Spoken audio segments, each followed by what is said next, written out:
बहुत समय पहले नेपाल की तराई में शुद्धोधन नाम के प्रसिद्ध राजा थे। उनकी राजधानी कपिलवस्तु थी।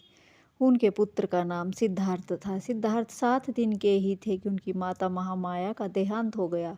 उनका लालन पालन उनकी मौसी गौतमी ने किया। सिद्धार्थ को बड़े बड़े विद्वान पंडितों द्वारा सभी प्रकार की शिक्षा दी गई।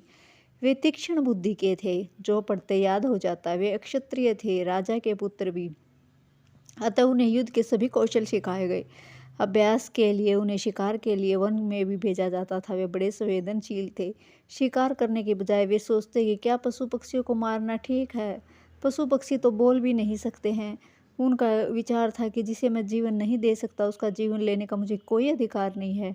वे बिना शिकार किए ही लौट आते। एक बार उन्होंने एक हिरन को निशाना साधा।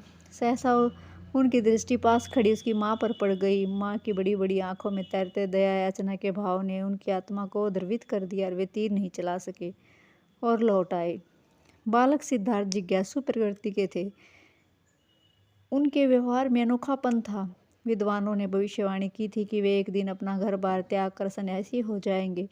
वे संसार को मानवता की शिक्षा देंगे। वे सन्यासी न हो जाएं, इसलिए उनके पिता ने यशोधरा नाम की एक सुंदर कन्या से उनका विवाह कर दिया। सिद्धार्थ ने इसे बंधन माना।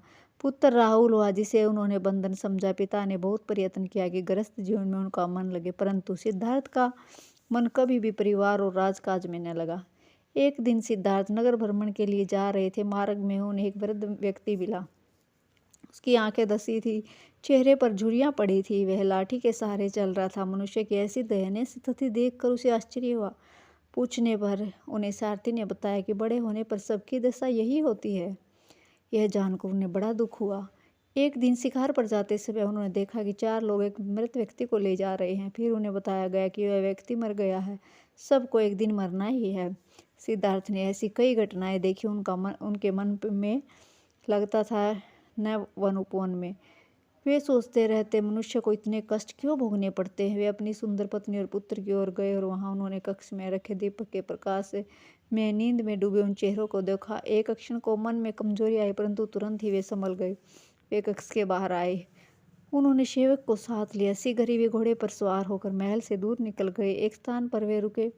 वहां राजसी वस्त्र उतार कर उन्होंने सेवक को दे दिए और सादे कपड़े पहन लिए। उन्होंने घोड़ा लेकर सेवक से वापस जाने को कहा। साथ ही यह भी कहला दिया कि अब मैं सत्य की खोज करके ही लौटूंगा। इस समाचार से महल में हाहाकार मच गया। ऐश्वर्य का जीवन बिताने वाले राजकुमार अब लोगों के लिए दिए हुए दानों पर जीवन व्यतीत करेंगे, क्योंकि अब वह सत्य की खोज में लगा था। सन्यासी की भांति सिद्धार्थ जगह जगह घूमते।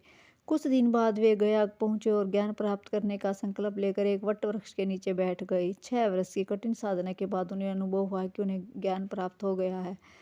जीवन की समस्याओं का हल मिल गया है। आत्मज्ञान के बाद सिद्धार्थ बुद्ध कहलाने लगे। गौतम बुद्ध लोगों को उपदेश देने लगे। वे कहते, संसार में दुख ही दुख है। दुख का कारण सांसारिक वस्तुओं के लिए इच्छा है, कामना है, और दुख से छुटकारा पाने के लिए उन्होंने ऐसी 8 बातें बताई: सम्यक दृष्टि, संकल्प, वाक, कर्म, गाजी, व्यायाम, समृद्धि और समाधि। ये बताई जो मनुष्य को सदाचार की प्रेरणा देती हैं। गौतम बुद्ध कहते थे, जीवन में किसी बात की अति न करो, संतुलित जीवन जियो, अहिंसा का पालन करो, किसी को मत सताओ, हत्या न करो, पशुओं की बलि देना बिल्कुल भी ठीक नहीं है। उन्होंने कहा, भाईचारे का जीवन अपनाओ, प्रेम का व्यवहार करो, पवित्रता से जीवन बिताओ, सत्य का पालन करो, घृणा को घृणा से नहीं बल्कि प्रेम से जीतो, प्रेम से घृणा खत्म हो जाती है। दूसरों के दुख को देखकर प्रसन्न होना अच्छा काम नहीं है। गौतम बुद्ध कहते, दूसरों की भलाई करो, परोपकार से मित्रता करो, दया स्नेह और करुणा अपनाओ। स्नेहपूर्ण हृदय सबसे बड़ा धन है। दुर्गुण बुरी चीज है, उसे पनपने न दो, अपने दुर्गुण दूर करो। उन्होंने सागर की तरह गंभीर बनने की सीख दी, अच्छे विचारों को रत्न बताया और मन को जल की तरह समान रखने को कहा। उनका कहना था, स्वास्थ्य से बड़ा कोई लाभ नहीं है, संतोष से बड़ा कोई धन नहीं है, प्रेम से बड़ी कोई प्राप्ति नहीं है, द्वेष के समान कोई अपराध नहीं है, जाति पाति का भेदभाव कदापि ठीक नहीं है। बौद्ध धर्म को मानने वाले सभी वर्गों के लोग थे। भिक्षुओं के रहने के लिए विहार बनवाए गए। स्वाध्याय तथा बौद्ध धर्म के प्रचार प्रसार में बौद्ध भिक्षु अपना जीवन व्यतीत करते थे। थोड़े समय में ही गौतम बुद्ध भारत के अनेक भागों में प्रसिद्ध हो गए। उनकी शिक्षा का प्रभाव भारतीय जीवन के प्रत्येक पक्ष पर पड़ा। अजंता और एलोरा की गुफाओं की कलापूर्ण मूर्तियां पर सांची तथा सारनाथ के स्तूप, अशोक चक्र, जातक की कथाएं सभी इस बात की साक्षी हैं कि बौद्ध धर्म के जीवन के विविध पक्षों को प्रभावित किया। यही नहीं, बौद्ध भिक्षु भारतीय संस्कृति को एशिया से अनेक भागों में ले गए। सम्राट अशोक भी बौद्ध धर्म से बहुत प्रभावित हुए। उसने भी अपने पुत्र महेंद्र और पुत्री संघमित्रा को सुदूर देशों में प्रचार के लिए भेजा था। गौतम बुद्ध ने अपने प्रेम बंधन के सभी को बांध लिया। इस प्रकार बौद्ध धर्म का प्रचार करते करते 80 वर्ष की आयु में विक्रम संवत 416 वर्ष पूर्व उनका निधन हो गया। धन्यवाद।